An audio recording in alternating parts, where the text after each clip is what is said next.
So, Bigger Rob has brought me back the drive shafts, all welded up and finished and completed, looking lovely.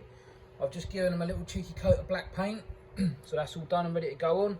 Unfortunately, I've only got one of the nuts to go on it, so I'm gonna have to order these online. I just went down to a place to get them and they don't have them. So it's either a Citroen C25, I believe it is, or a Fiat Ducato. So yeah, I'll just order them up in the week and they'll come. There's no massive rush for it. Today I'm going to have a crack at the third mount, or at least get some measuring done, so let's get to it. Well, I thought it only fair that if I'm stuck under here, you might as well be stuck under here with me. So basically, I've got the tank down, as you well know, but I'm struggling to get it back up on my own because it's filled with fuel. It's not that easy to drain because there's no drain plug on the bottom. Can't get to the hoses on the top, so I'm basically trying to put it back up because, as you know, I'm planning to do the lift pump externally now. But this is kind of the space I'm playing with. And there it is there. I just can't lift the bloody thing up. It goes up so much, but it don't go up at the front. So I think the jack's coming out. I think that's going to be the one. Stand by, I'm getting that tank in.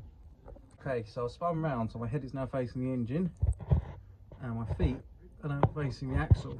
So it turns out I can't reverse the camera around. Okay, I'll show you. So basically, I seem to have disconnected this pipe here, which is the filler pipe. It's fallen off and it's lodged. So I have two options. I could, I don't know if you can see that because I don't know what I'm videoing, but I could take the tank down now. Just don't know if that's the route I want to go, really. I think it's more complicated personally, but yeah, I don't know at the moment. We'll have a go. Okay, so managed to get it all back up there again. What a pig. But it's on. Yes, that bit does look like it's clean, I agree. But it's really on, like it's way in there, so it's fine, it ain't gonna leak. Checked everything, weighed up the pros and cons. So the thickness of this tank is slimmer than the thickness of my pump housing that I got out to see it. So I'm not going to use it. I'm going the easy route. I'm going to go an inline pump, just bang it in there, you know, within one of these two lines. So there's your feed and return. I mean, they're ever so slightly sumped, as you can probably see by that little hump there. That's the sump, so that'll be where the little filter gauze is, where the end of that pipe there goes to. These two hoses here, as you can see, they go into the engine bay up there. And I'll probably mount the pump somewhere, probably somewhere in the engine bay. I'm going to test it first, plumb it in, fire it up, see if it pulls it up. Because they normally have between a 30-inch and a 50-inch suction to bring it up from the tank. So that's from what I've been reading anyway.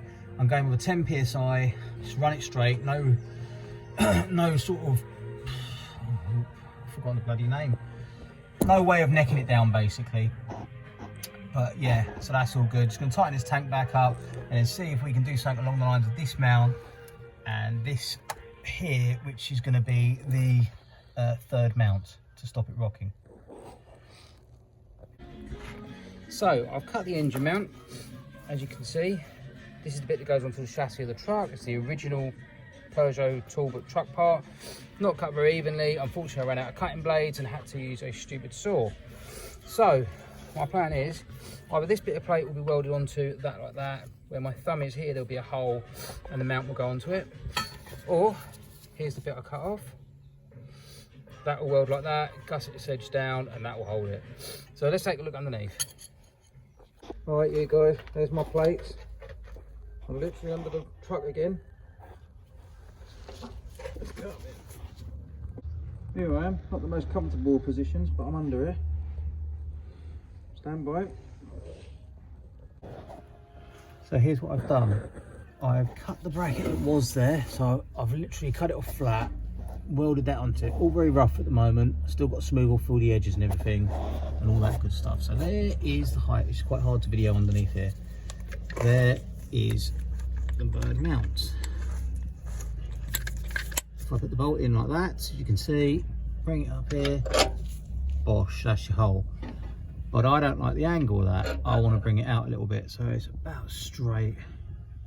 So I'm going to run this spacer that I'm hoping Bigger Rob is going to machine down for me.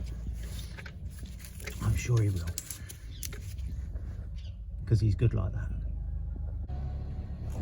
Okay, so here's with the spacer, but I want that machine halfway down because it makes it a bit level, but I don't really want it to protrude so low. After that, that'll be the one.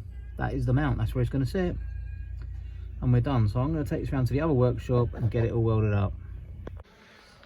Right, so I'm going to go and get that mount welded in a minute, but in the process of waiting, I thought what I'll do while I've got some sunlight, or daylight if you want to call it that, it's like being in Finland. I'm going to try to put the turbo inlet on, the turbo manifold on, and then hopefully the inlet manifold. So clean up all the gasket. I don't know if I'll be able to show you here, but I've cleaned that. I'll probably get a better view than I've got. As best I can get to. See if we can wang that on there. Can you believe it? Sometimes when you make things, you make bigger troubles for yourself.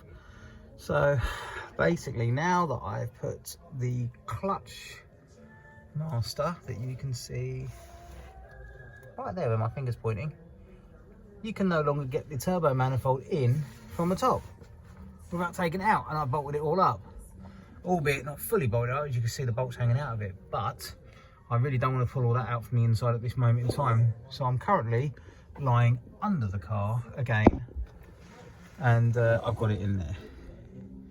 So I'll wang some nuts on this, do this all up. I think we're pretty well good to go on the exhaust manifold.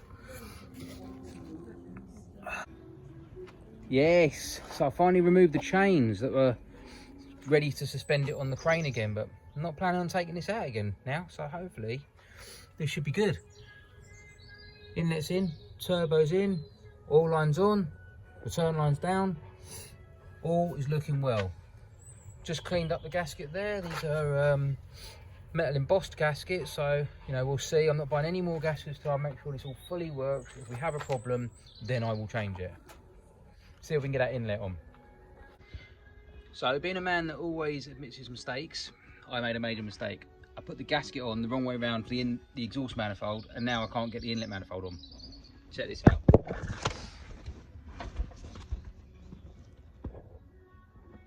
Totally protrudes it. Who knew, eh? So I've just done it all up, nicely tightened up, and now it's all got to come off again. Wonderful, wonderful stuff. And that's the engine mount, the third one, the one that stabilises it, that I made today under the car. Thank you very much to Bigger Rob for welding it all up for me. Got a little spacer there, so that's looking good. That'll all bolt up to the car, and that will work cock on. One more job done.